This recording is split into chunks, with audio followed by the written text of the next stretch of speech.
C'est pas compliqué à faire en fait. Mais il faut avoir une petite machine qui va bien quand même.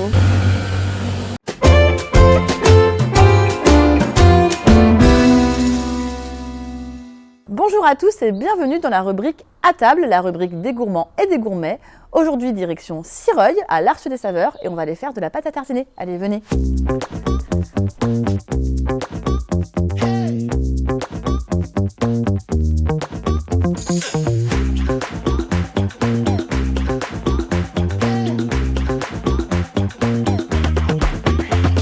Bonjour Johanna. Bonjour. On est en train de faire de la pâte à tartiner, Oui. c'est ça.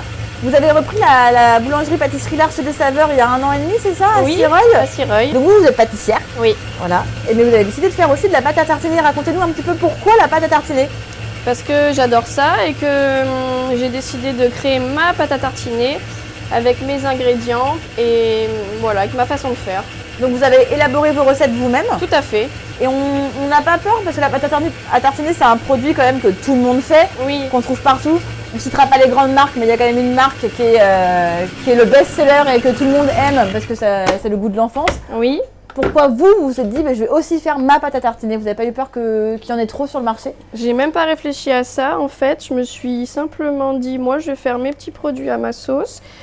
Et on verra bien si ça fonctionne. Et en fait, les gens, ils sont hyper réceptifs parce que c'est vraiment pas le même goût. Et j'ai même une fois quelqu'un qui m'a dit qu'il envoyait mes pâtes à tartiner au Canada. Au Canada. Donc vous voyez, tout est possible. Et donc vous êtes une fan de pâte à tartiner? Ouais, Vous en mangez beaucoup? Pas des... Non, faut être raisonnable. Hein.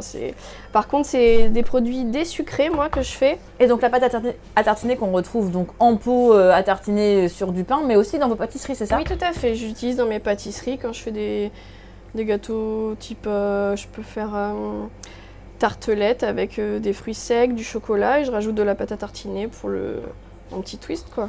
J'ai 4 pâtes à tartiner. 4. Il y a le praliné à l'ancienne. Il y a la pâte à tartiner un peu classique, on va dire. La pâte à tartiner chocolat blanc et noisette. Et là, la nouvelle que je suis en train de faire avec vous, c'est amandes et fèves de tonka et chocolat au lait. Le plus compliqué, c'est quoi? C'est de trouver la bonne texture? Alors, il y a énormément de recettes. Donc, le plus compliqué, c'est de trouver une bonne recette. Il faut avoir une machine qui mixe quand même bien. Parce que là, vous voyez, le praliné, j'ai ça, moi. C'est un mixeur. On appelle ça même un cutter. Ça coupe fort. Il faut que ça mixe pas mal, sinon de toute façon vous aurez une texture un peu plus granuleuse, mais voilà, c'est pas agréable en bouche. C'est pas non plus dramatique, on va dire. Les ingrédients, c'est quoi? C'est du chocolat? Chocolat. Une pâte à tartiner basique? Une basique, chocolat, noisette, de l'huile, pas de palme, un petit peu de sel. Qu'est-ce qu'il y a d'autre? Je suis perdue. Du beurre? Non, pas de beurre. Pas de beurre. Pas de beurre, ça se conserve mal le beurre. Ouais. Je mets du cacao aussi dans l'autre. Et voilà, à peu près tout. Et du sucre, mais pas trop alors? Tout à fait, un peu de sucre mais pas trop. Ok. Voilà. Donc là tout est réuni, je vais pouvoir mélanger. Donc là ça a une texture liquide parce que c'est chaud. J'ai chauffé le chocolat, j'ai mixé le praliné donc il est un peu liquide et je vais le couler dans les pots. Et après il faut que ça prenne au frigo? Non, même pas. La température ambiante, ça va prendre tranquillement et après il y aura une belle texture dans les pots. C'est vraiment très très liquide. Oui. On pourrait s'attendre à un truc un peu... Après, c'est moi qui ai une recette comme ça. Peut-être que les autres font différemment, je ne sais pas. Est-ce que vous avez un petit secret qu'on peut dévoiler? Un petit secret qu'on peut dévoiler. Vous voyez, je l'ai fait devant vous, donc c'est pas si secret que ça. Ouais. Mais des bons ingrédients, pour moi, c'est la base. Et donc de l'huile, mais pas de palme, parce que vous êtes assez sensible, je crois, à la qualité de vos ingrédients et au bio. Là, pour les pâtes à tartiner, c'est que des ingrédients bio.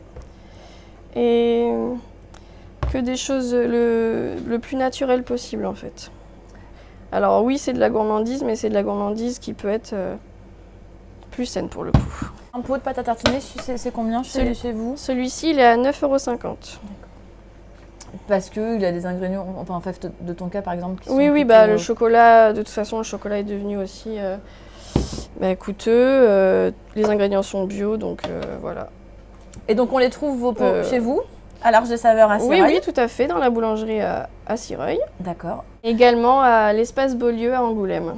Et parfois, je fais des marchés, comme à Noël. Bon, après, j'ai pas trop le temps avec la boulangerie de faire trop de marchés, mais voilà. Pour l'instant, c'est tout, effectivement. Et donc vous êtes pâtissière, formée à la pâtisserie du coup? Absolument. Vous vous êtes formée où? À la CIFOP. Avant, D'accord. c'était là-bas. Ouais. Et à Bordeaux. Et à Bordeaux. Et vous avez repris la boulangerie donc il y a 1 an et demi. Vous êtes toute jeune, c'est votre première affaire? Oui, absolument. Moi, je me suis lancée il y a un peu plus de 2 ans en micro-entreprise, mais j'avais pas ce lieu. Et c'était compliqué au début, en fait. Donc, j'ai eu l'opportunité de venir ici pour avoir un local pour travailler. Et j'ai dit oui, voilà, tout simplement. Et donc vous, c'est la pâtisserie et vous travaillez aussi avec un boulanger Oui, qui gère la partie pain. tout à fait. Voilà, j'irai pas au bout. Là, on peut faire avec le Oui, doigt. oui. Soyons fous. Faut pas gâcher. Non, je gâche rien. Non. C'est des pots de 300 grammes. Voilà, ensuite il n'y a plus qu'à mettre les étiquettes. Bon, c'est un peu chaud donc ça ne veut pas forcément se coller correctement. Hop là, et voici.